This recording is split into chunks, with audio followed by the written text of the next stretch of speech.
Good morning, good afternoon, or good evening, depending on where you're joining in from. A very warm welcome to all of you on this webinar brought to you today by Digite. Today's session is balancing predictability with flow. As we wait for other people to join in, let's get started with some of the initial introductions and so forth. So the agenda for today, I'll start with some introductions and give you a quick overview of Digite and what we do in the field of Lean Agile and Flow. And then we'll hand over the main session today to our main speaker, Sriram Narayan, Balancing Predictability with Flow. And then at the end of it, we'll have a Q&A session, and hopefully based on the session and based on what you're yourself doing in your respective organizations, hopefully we'll have a very good spirited discussion on the topic today. Some housekeeping, we are recording the session, and we will share the recordings with you after the webinar through a follow-up email. Just for your information, we are taking questions through the questions box that you'll see on the right side of your screens on the GoToWebinar panel. Feel free to ask questions at any time, and we will take them up towards the end of the session today. So with that, Sriram Narayan, he's a transformation advisor and the author of the book Agile IT Org Design. My name is Mahesh Singh. I'm going to be your host today. I'm co-founder and head the marketing and consulting roles here at Digite. A little bit more on Sriram. Sriram helps clients overcome challenges of the digital age, and that's a fairly wide umbrella of areas that Sriram really helps his customers in, and essentially involved with various aspects of their digital initiatives.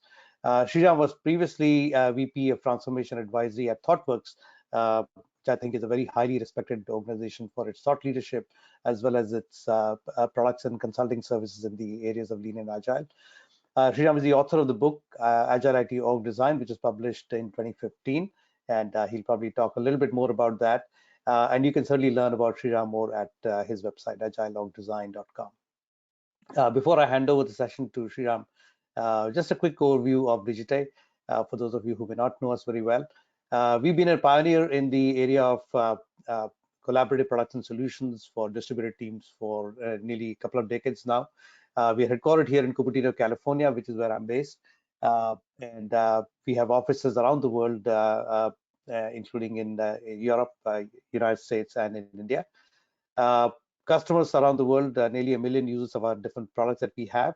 And our products cover Lean Agile, project portfolio management, product development, value stream management, all these sort of usual areas that Lean Agile is implemented in and typically adopted in first in the organizations, even as organizations today head towards business agility and really adopt Agile and Lean principles and flow principles in a variety of different aspects of their enterprises.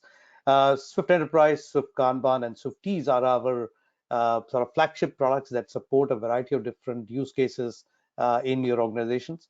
And I'll just give you a quick overview on what are some of these key things that we do. So typically, of course, IT and software are the leading organizations that implement Lean and Agile in their enterprises.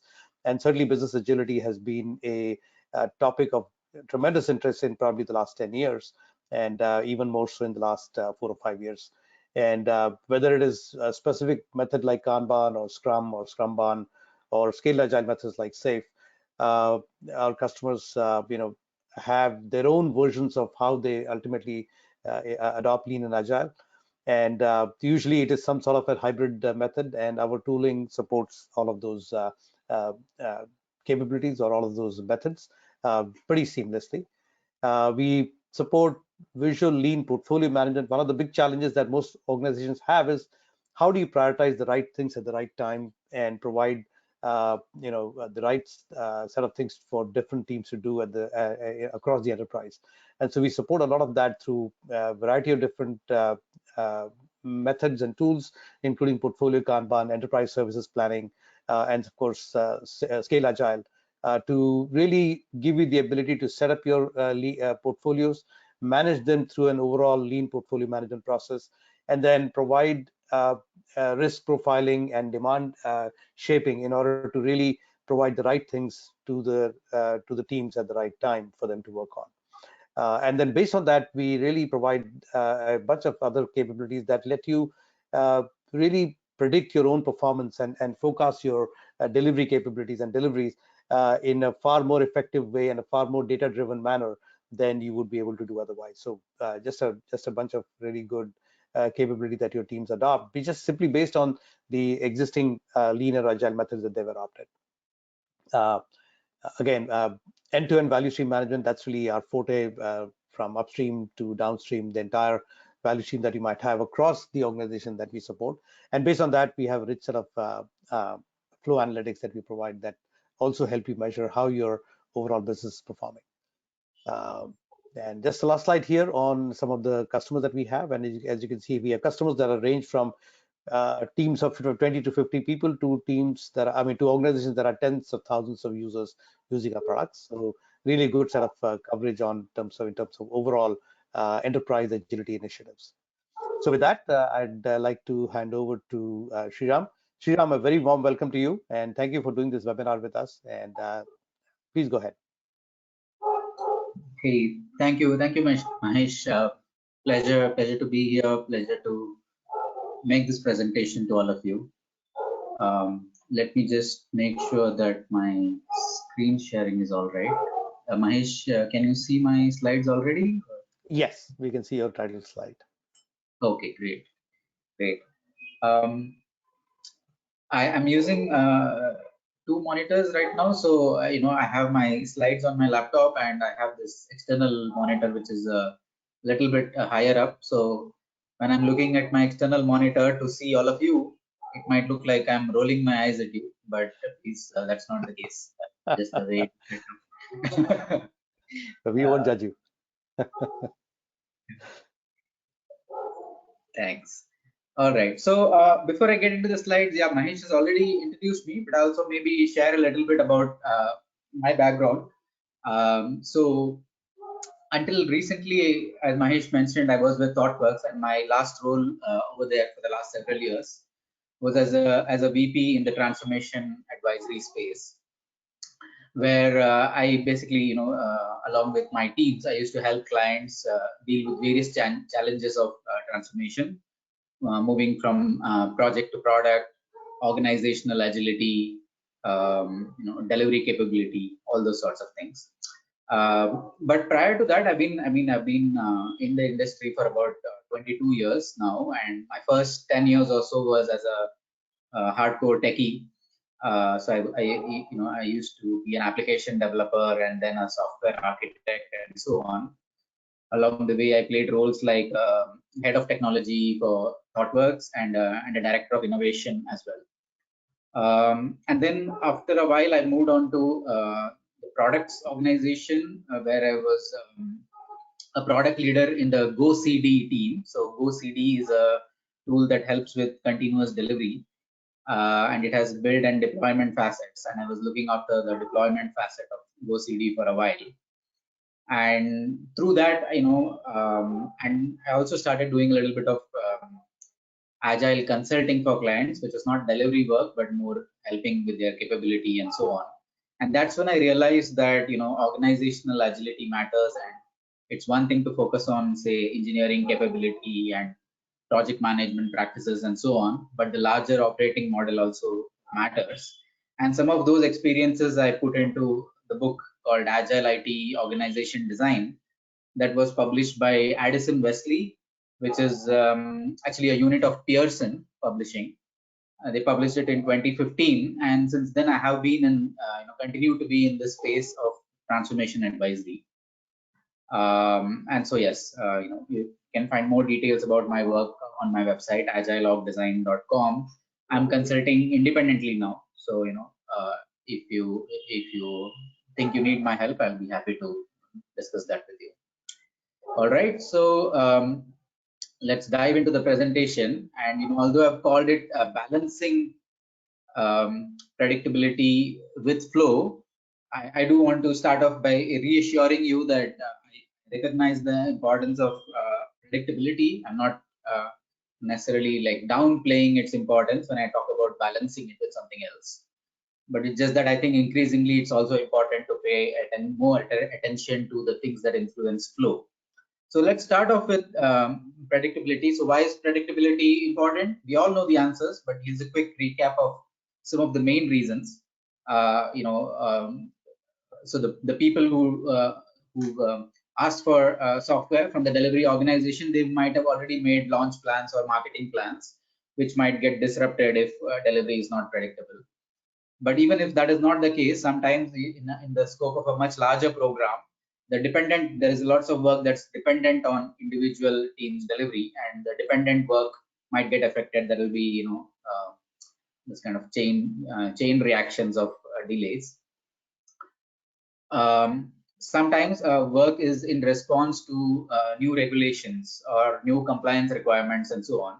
And in those cases, again, not delivering on time could lead to monetary penalties, or it could at the very least lead to sort of a poor impression on the part of regulators about our compliance capabilities and so on.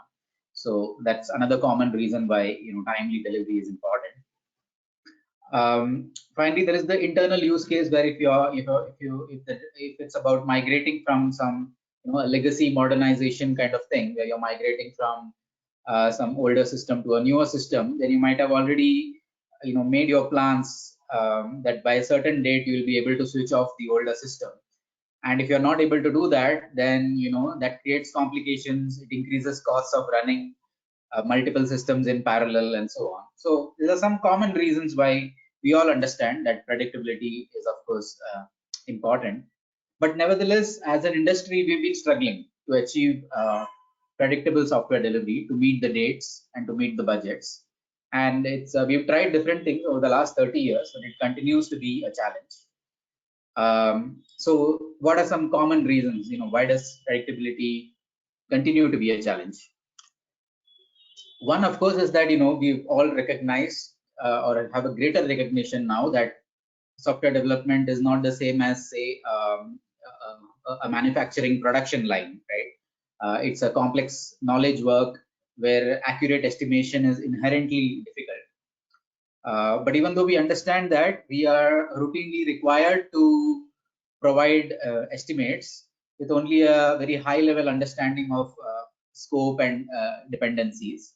For example, if somebody has to make a business case in order to get the budget for something, then as part of the business case they have to submit a statement of benefits and costs, and to arrive at the cost they need to know what the estimate is for developing those things. And those kind of estimates, which are done at the time of business case analysis, naturally tend to be based on high level knowledge of scope and dependencies, right? So even though we understand accurate estimation is a challenge, we are routinely required to provide estimates at a very early stage.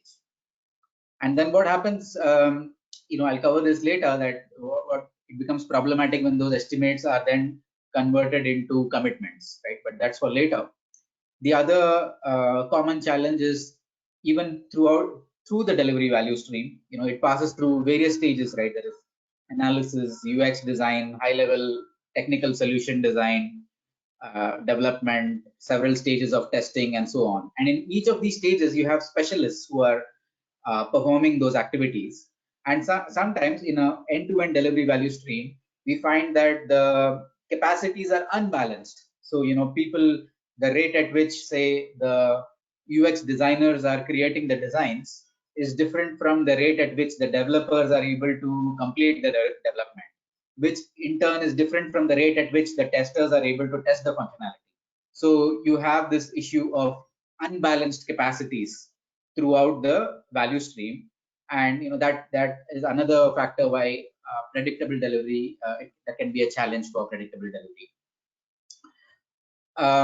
There are factors like, even when you decided that okay, you're going to have like 10 developers for your effort or whatever, the day-to-day bandwidth of the team might be different, because they might be attending to production issues, and so they have less time than planned for development. Or the testing team might find that they're unable to test because of some downtime in the test environments, or maybe because there are only a couple of shared test environments, and there are like 10 development teams, so only you can have only 2 deployments that you can test at any particular time.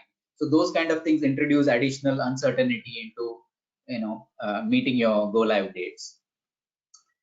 And broadly, there are too many moving parts, right? The high level scope might be fixed, but the lower level scope, the details of the scope keep changing, priorities keep changing, the technology landscape keep changing, and so there are too many moving parts that make it difficult to stick to plan.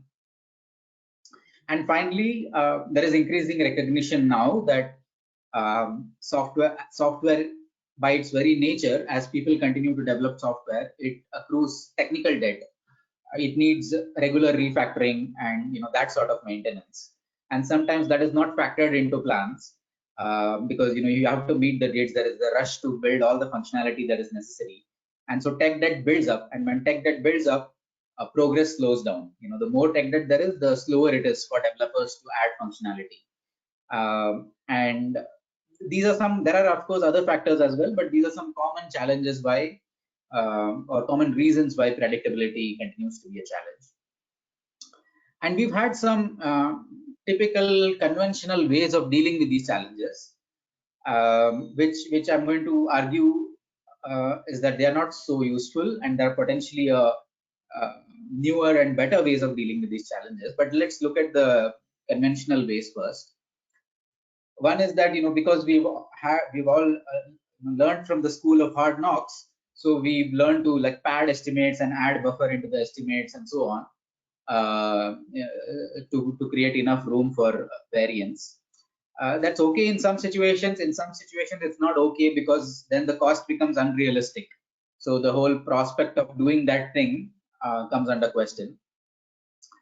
Like I said earlier, estimates are magically turned into commitments, and that's how the whole thing around sprint commitments has come into being. And those commitments are essentially based on estimates. We forget that they were estimates, and we just insist that they are now commitments. And when teams struggle to meet them, we might enforce longer hours and weekend work and so on. And finally, when the team comes under pressure and they have no option sometimes but to take shortcuts, either in the code or in the tests or various aspects of quality and so on. And sometimes shortcuts are okay if you have a upcoming launch deadline, and you can say, okay, we'll take some shortcuts now, but we will kind of fix those shortcuts immediately after launch, right? But often it also becomes the case that it becomes part of the culture. Taking shortcuts becomes part of the standard operating procedure, and then that becomes a problem that gets really big, and it kind of explodes one particular day. So this is something that I would recommend we should do less of this, although we've been used to doing some of this in the past. But what can we do better? Now with the greater awareness of principles of continuous delivery, people recognize that one of the ways that you can improve predictability of go live dates, not just your development complete kind of dates, but the go live dates, is that you reduce the batch size of releases and you improve the frequency of releases. And so the more you do it, and this can only happen if you have significant levels of automation in your post development pipeline, the deployment pipeline. So if you have all those things in place, then yes, certainly you can try to do this. And many organizations have got significant benefits out of these kind of engineering practices. On the management side, it's good to try and avoid too much part-time assignment of people to projects. You're like 20% allocated to 5 different projects. Too much context switching, people are not available when they are really required, that delays other things and so on. Sometimes we do this because some things require specialist skill and we have only a few specialists. We don't have enough specialists to embed them in each team. In those cases, I have experienced good results helping my clients to introduce some amount of pairing, where when the specialist spends a day or two with a team, he or she pairs with somebody in the team who is not the specialist, who is not very skilled in that area, but through pairing they acquire a little bit of skill. right? So they don't become an expert, but they have some working knowledge of that area. And finally, to increase the knowledge level of the team and to improve their estimation accuracy, it helps if we move away from these temporary project teams to more durable, long-lived teams that have a long-term association with a particular area of the business domain. So if you do those things again, then that can help you improve your timely delivery aspects.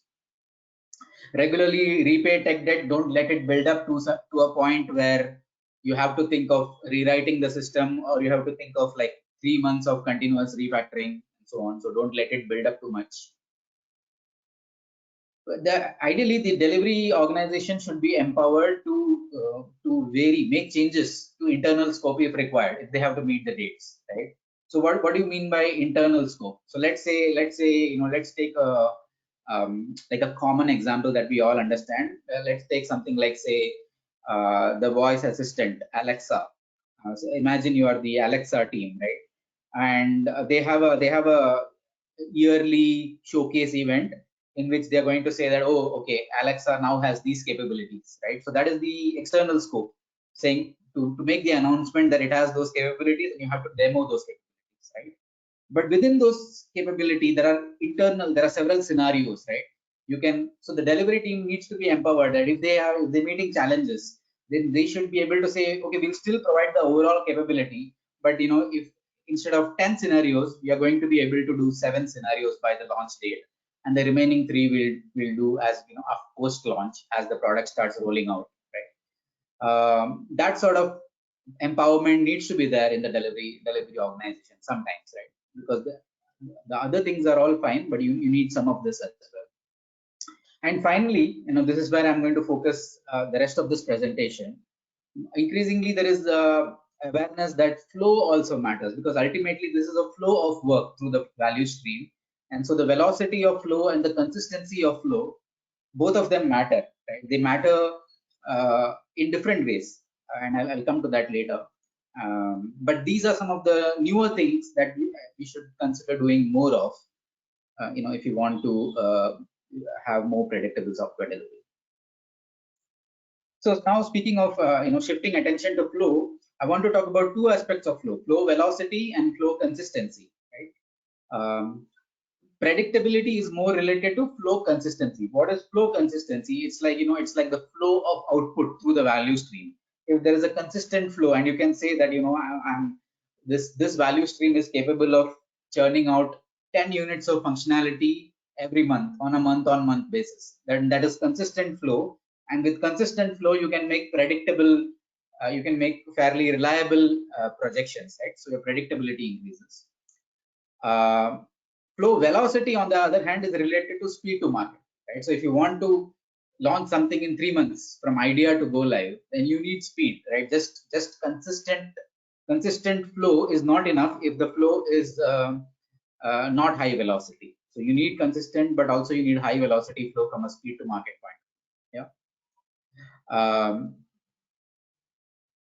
So what happens if we don't take care of these things, if we don't pay attention to these things, then as flow velocity reduces, we might reach a point where nothing gets done. Lots of things get started, but nothing gets done, and only after lots of escalation we are able to go live. The only things that go live have a lot of escalations behind them, right? Or we have the scenario where we're starting lots of things, but we're not finishing enough. So there is a lot of congestion in the middle, right? And when you have a lot of congestion, that means you are like, basically you get the demand management team will have to say that we are overloaded. We don't have any more capacity to take on new work for the next 8 months. That's some of you might have encountered this scenario in big organizations, right? So you need consistent flow, which is steady flow, but you also need fast flow. You need to be like fast and steady to win the digital race. So let's take go a little more deeper into velocity and consistency, and let's take some examples from nature to start with. If you think of a volcano, right? When it erupts, it has a lot of velocity. Like flow velocity is very high. but you don't know how long it's going to sustain that, whether it's going to, the eruption is going to be for a day or for a month. You don't know when it's going to stop. So it's very unpredictable, that kind of flow. It's high velocity, but very unpredictable, right? The consistency is not there. A river, on the other hand, is again like, it has, compared to the volcano, it's slightly more predictable, but the flow is seasonal. When there is a lot of rain, then after the rains, the flow will be high. When there is no rain for a long while or no melting ice or whatever, then the flow is going to go down, right? On the other end of the velocity spectrum, think of sap oozing out from a tree, right? Like a rubber tree or something like that. The flow velocity is quite low, right? It will take like maybe 1 day to fill a cup with rubber sap. And also the predictability is not, the consistency of flow is not guaranteed, right? So in nature you will find examples where flow is variable, high velocity or low velocity, but invariably you will not find too much consistency of flow in nature. And to get examples of consistency of flow or predictable flow, we have to look at human inventions. So if you think of the intravenous drip that you see attached to hospital patients, then that has very consistent flow. Like it will drip, drip, drip. So it's very consistent. You know that it's going to like one drop every 2 seconds or something, but it's very low flow, right? It's that's why it's called a drip. On the other hand, imagine a high volume airport where planes are taking off and landing every minute, right? That's high flow, and it's also under steady conditions. And when there are no disruptions, everything is on time. So it's highly consistent and predictable also, right? All the flights pretty much they take off and land on time. But when does that happen? That happens under steady conditions. If there are no weather-related disruptions, if there are no pandemic-related disruptions, all those kind of under steady conditions, you can aim for both, high high velocity of flow and good consistency of flow. So that is the key point I want to make here. That if you want to have both, then we need a steady environment. And from our experience of the entire software delivery value stream, when you look at it end to end, right from analysis to design to development, testing, various stages of testing, and then go live with a combination of in-house people, suppliers people, and so on, right? Then you find that the environment is often not stable. It's a very variable environment. Team capacities can change, team bandwidth can change, your environments might not be always available, the scope changes, the technology landscape changes, and so on. And that's why it becomes a challenge to maintain both a high velocity flow as well as a good consistency of flow. Right? And that's why the point I'm trying to make is it's always going to be a bit of a balancing act between speed to market on one hand, which depends on velocity, and predictability on the other hand, which depends on consistency.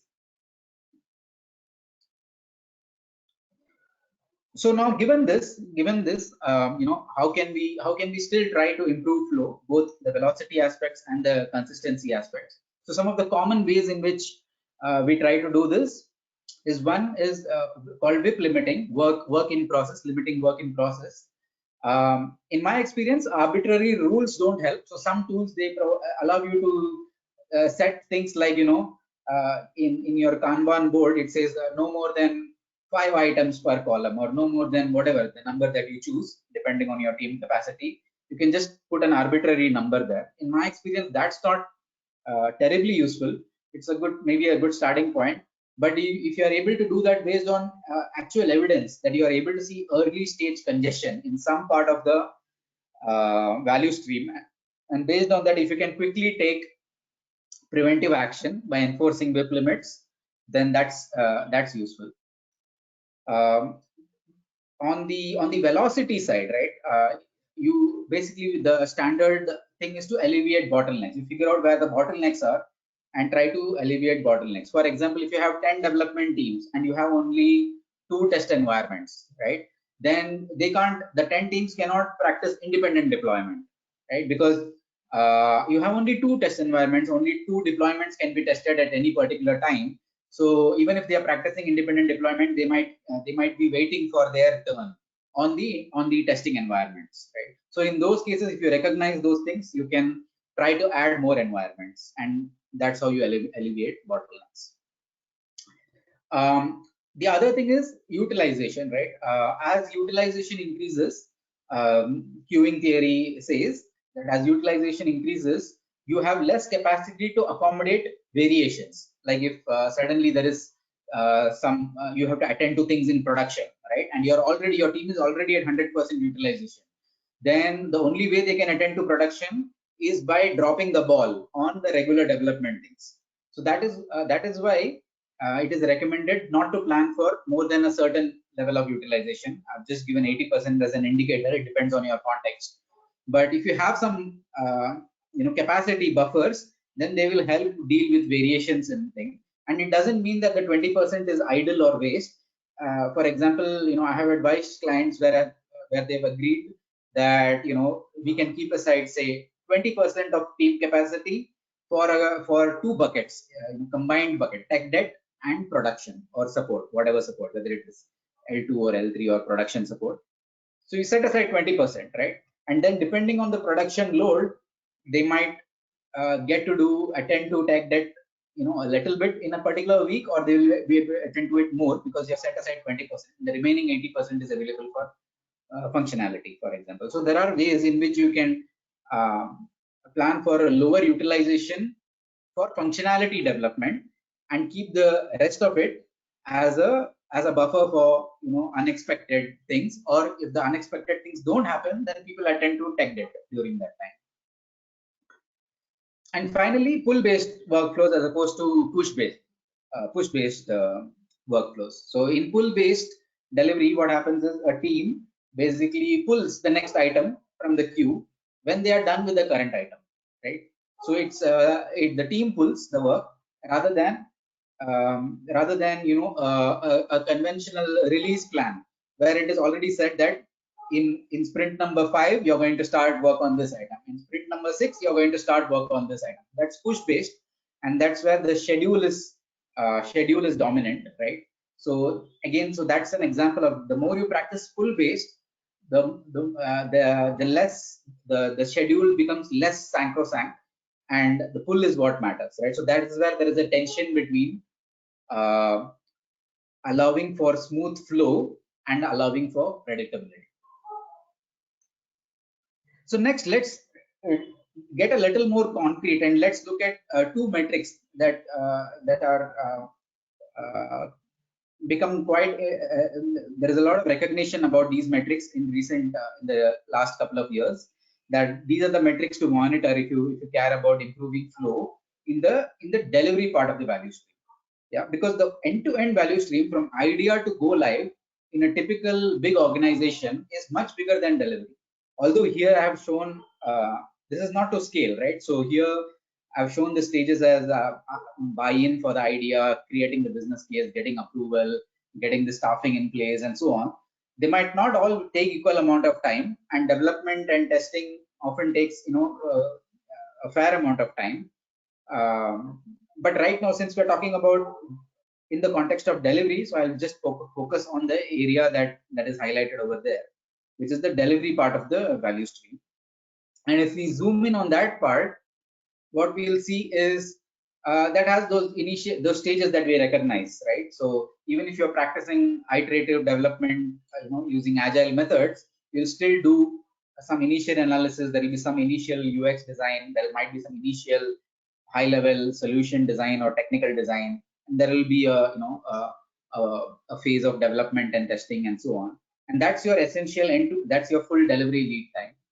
And change lead time is defined as the portion after developers say that they are code complete with some functionality, from that point to go live, but it includes the testing time and the bug fixing time and all that.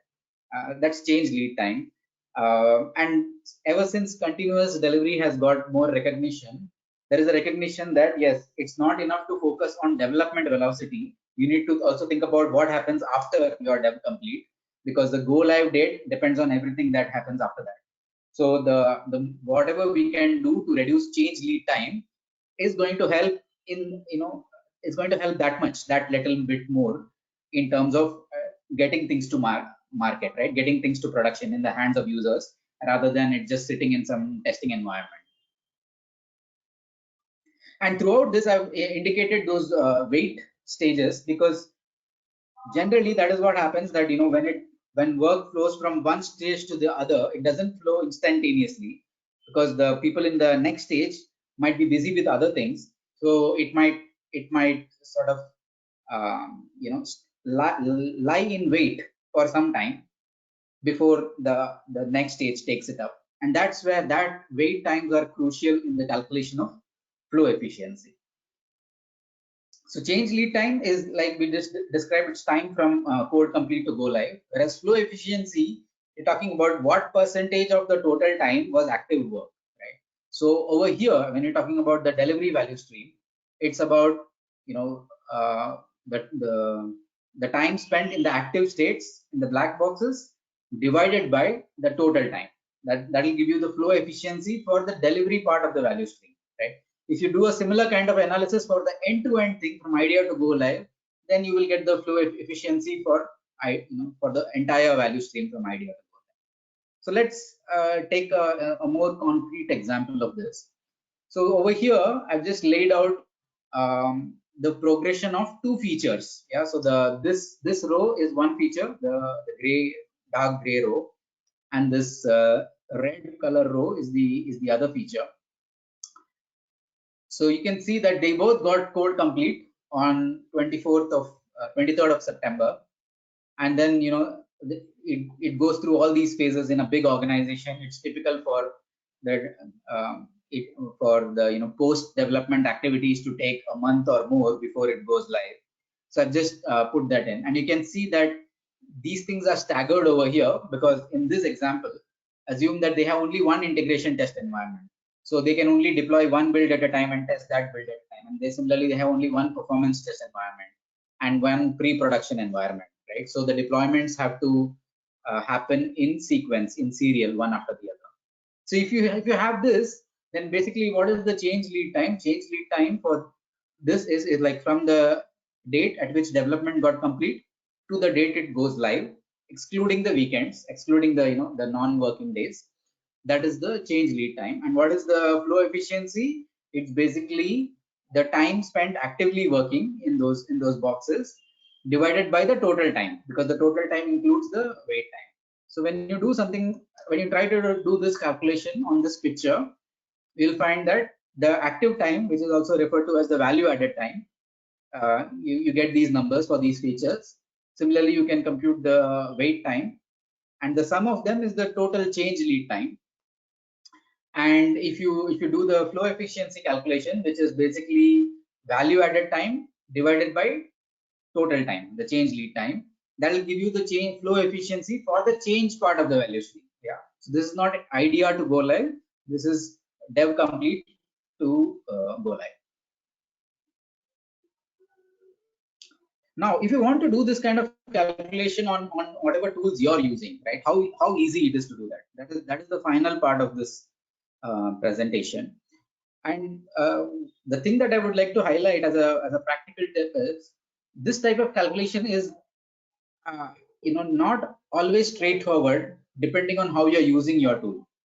So let's say you've set up your state transitions like this, right? You've set up, it goes to story, goes into development, it goes into testing. If they find bugs, then it goes back into development and so on, right? Or you might put the story back. It's more common to say the story is dev complete, and from this point on you create bugs and you say the bug is now in development and it's fixed and so on. Either way, whichever way you're doing it, right? If you have only these kind of state transitions, then all of these states are active states. There are no wait states here. And if you don't have wait states, then you cannot calculate wait time, right? So to make that point more clear, let's map these states onto a Kanban board, and the Kanban board would look like this, right? So a story would progress from column to column. But if it is in a particular column, like if it's in development, I don't know if it is under active development or is it waiting to be picked up by a developer, right? So this type of configuration, which is unfortunately very common, because maybe the community did not do a great job of pointing this out earlier.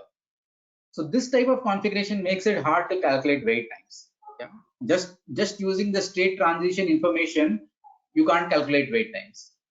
And so if you want to really do it, there is a very simple way of doing this, but you need to introduce a wait state. Between any two active states, you need to introduce a wait state. And in lean terminology, those the active states and wait states are referred to as work centers and queues. So I had actually described this whole concept in my book, Agile IT Org Design. This is an extract from the book where I basically, there was the example in the book basically says you need these queue columns, right? These queue columns represent the wait states, and the active states are essentially the work centers. So if you have things transitioning like this, so as soon as a developer completes something, they put it into the test queue, right? But it doesn't move from the test queue till testing actually begins. If you have something configured like this, then it becomes very straightforward to calculate active time and wait time and calculate flow efficiency. And then you can start doing the analysis of why we are spending so much time in wait states. Because if any organization, big organization that does this, they will be shocked to find that their flow efficiency most of the time it's less than 50%, which means 50% of the time that that story is in a wait state, and only in the remaining 50% is in an active state. Yeah, if you try to do this analysis, most of the time you will find this, and then you can start figuring out why that is happening, how to improve that, etc., etc. Yeah. So this is just a recap of what I just said. You can with this kind of a model, and you can do this with any tool that you have, any tool that supports this kind of Kanban board. It's just that you have to manually introduce your queue columns into the middle of all of this. Yeah. Otherwise, people who don't do this, there are now tools in the market. There are add-on tools, like you have your basic delivery tracking or management tool, and people are selling add-on tools that will that will basically take care of the fact that you haven't done this in the first place, and they will introduce some additional mechanisms to help you calculate these things. So that's all I wanted to share in terms of a quick recap. My key takeaways for you are, to consider letting go of the older and ineffective methods of ensuring predictable delivery and adopting newer methods like focusing on flow, reducing batch size, minimizing part-time assignments, all those kinds of things. Pay more attention to both velocity and consistency of flow. The velocity is related to speed to market and consistency is related to predictability. But at the same time recognize that unlike the airport scenario, which functions well in a steady environment, in a software delivery value stream is invariably a variable environment, and it is not in the control of any single program manager or PMO person to make that variability go away, right? It's there are too many moving parts over there. So if you have to operate in a variable environment, then it's important to recognize that you might have to do a bit of a balancing act between velocity of flow and consistency of flow. And finally, if you want to calculate metrics like especially flow efficiency, change lead time you can anyway calculate. But for flow efficiency, a simple way to do that is to introduce those queue lanes in between your active lanes, and then you can just calculate it pretty straightforward without any add-on software. That's pretty much all I had to share with you. Thank you for your attention, and I would love to have a discussion. Hey, Sriram, thanks for a great session. A good sort of a deep dive into the nature of what makes up for the flow, and what are some of the firstly, what are some of the impediments to the flow, and secondly, what are the ways in which to improve flow. So firstly, to the audience, if you'd like to, what we can do is, instead of just asking questions through the text mode, which is through the questions box, if you'd like to ask the question live on the webinar, we can make you we can unmute you, and you can talk, and go ahead and ask the question directly to Sriram. And if not, then certainly feel free to enter the question in the questions box, and we will take it from there. So Sriram, firstly, while I can see a couple of questions coming in, let me ask you this. So reading the topic in the beginning, when I was looking at the session title, I was wondering whether you were sort of saying that improving flow need not necessarily lead to better predictability. But I didn't get that sense from the session today. So do you want to comment on that? Is it that are you saying that flow and predictability go hand in hand, or are you saying there are some sort of other aspects to it? So predictability, clearly, there are a number of things that influence predictability, right? We saw that earlier when we talked about the potential challenges and, oh, wait a second, I seem to have lost the, okay, yeah. When we talked about the potential challenges, why predictability is a challenge and so on. And so consistency of flow is only one of the factors, right? There are other factors like we discussed, right? Accuracy of estimates and all those kinds of things, right? So now flow in this session, at least I have touched upon two aspects of flow: velocity of flow and consistency of flow. Now, Right. what contributes to predictability is consistency of flow. Steady flow contributes to predictability, right? But it is not the only thing, right?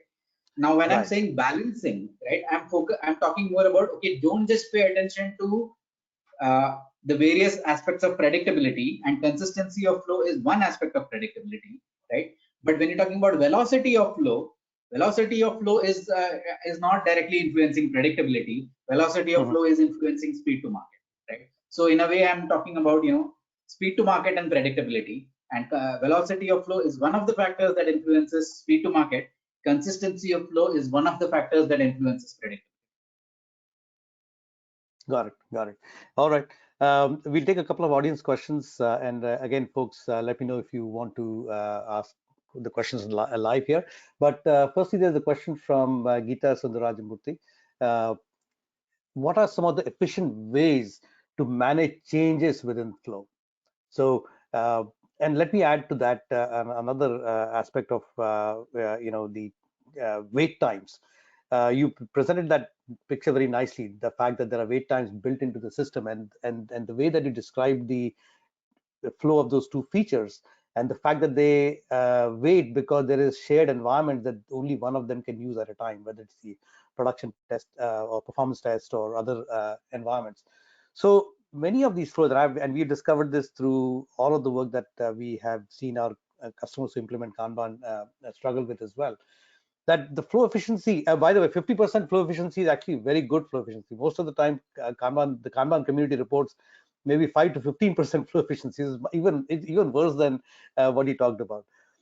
Yeah. The challenge is, I believe, that the wait times are based on real organizational constraints. There is nothing much you can do because either there is lack of resource or there is different priorities, context switching, all kinds of things. So while everybody has it's a eye opener to see what their flow efficiency looks like and what the wait times are built in terms of the ability to improve or address those wait times. We've seen customers really struggle with it.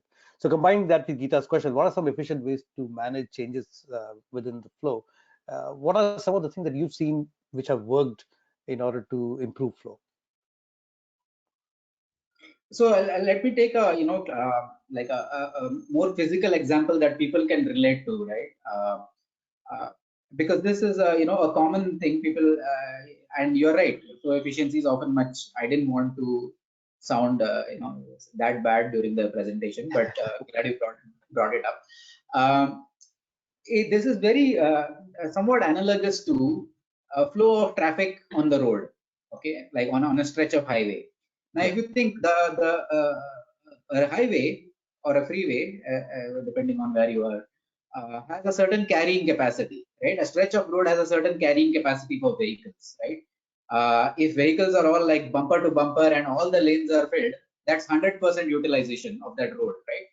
And at that level of utilization, you will find things invariably slows down, right? If traffic is bumper to bumper and all the lanes are occupied, then traffic is not going to flow smoothly, whether there are traffic signals or not. It's just going to crawl, right?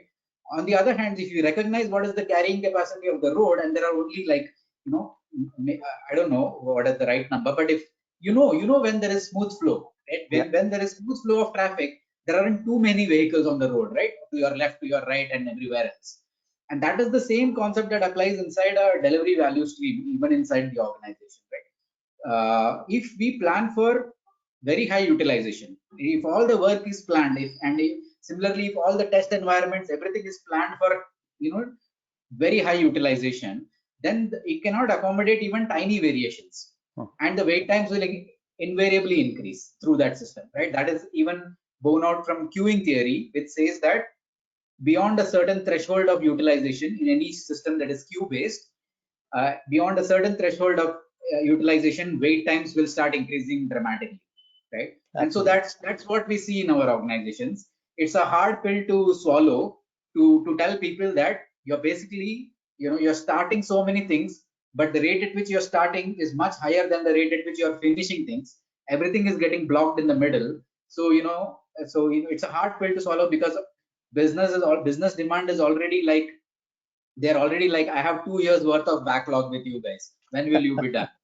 Right. So I understand, but nevertheless, the current way of operating is only compounding things. You just have to, you need strong leadership to recognize what is really going on, have strong prioritization in place, and not just also, I mean, part of this challenge is like, business demand. Why is business demand so high?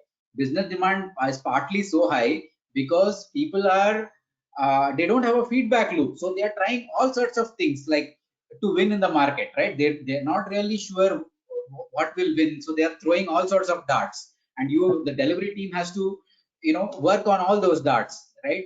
Making all those darts. That is why the demand is so high in the first place. But it takes strong leadership to articulate this, and to say that with this level of carrying capacity, we can only do so much, right? And we have to get good at reducing batch size and going through this, and improving flow. Let's improve speed to market first, and then once we get good at this, then our throughput will also increase over time. Absolutely, absolutely. And in fact, one of the things that we have recognized is that far more than applying these principles to the downstream delivery functions, it is so much more critical that we apply to upstream functions, and really do a much better job of managing our backlogs. So there's a question which is related from Jorge Ronchisi, and I hope I'm pronouncing the last name correctly. Do you do demand analysis too? So I guess you kind of addressed that just now about large backlogs. So how do you do demand analysis, and do you do it? How do you apply the principles of flow to that aspect of the overall value stream? Yeah, I mean, it certainly can be done. It's just that the dynamic within the organization is the business people are the people providing the funding. So you can depending on the strong leadership, you can begin to have this conversation on the business side as well. And like I showed that in that earlier slide, I had the whole idea to go live value stream, right, where delivery was only in the later half. So you can certainly do that. You can say to business guys that right from the idea stage, I want to track things, and I want to track how much time it takes to go from idea to business case to approval to staffing and all that, right? You can certainly, with strong leadership and strong articulation, you can do that side of things. And yes, there is potentially much more much more gains to be made by focusing on that area. Yeah, and I think one of the key words in there is strong leadership. Unless you're really disciplined about it, very hard to follow through on principles that you might yourself be espousing. There's a question from Pablo Leshinsky. Identifying the constraints like theory of constraints can improve flow or alleviate bottlenecks, as you said. Is that correct? So I presume just sort of asking for a reiteration of what you said there about theory of constraints. Yes. I mean, before alleviating bottlenecks, you have to identify the bottleneck. Yes, that's true. And I mean, of course, the theory of constraint says that identify the next immediate bottleneck that is holding up flow, right? That might take a bit more work to find out what is the next thing that is holding up flow, right? I gave you the example of test environments earlier. Now, test environments is fairly obvious. If you know that there are 10 development teams and only 2 shared test environments, then you know that you can have only 2 deployments progressing. But recognizing that is one thing, but proving that that is your next bottleneck will take a little bit more work, right? But nevertheless, there are, even if you don't alleviate the next, then what will happen is, if you have not alleviated the next immediate bottleneck, then the end-to-end improvements will not be visible. Even though you added test environments, still your CLT will not improve because the next immediate bottleneck hasn't yet been alleviated, right? So through that feedback, you will come to know that, okay, there is something else in the system that is causing this immediate bottleneck. Yeah, yeah, okay. Um, Change lead time. This is something that I sort of heard about it today for the first time. I had not.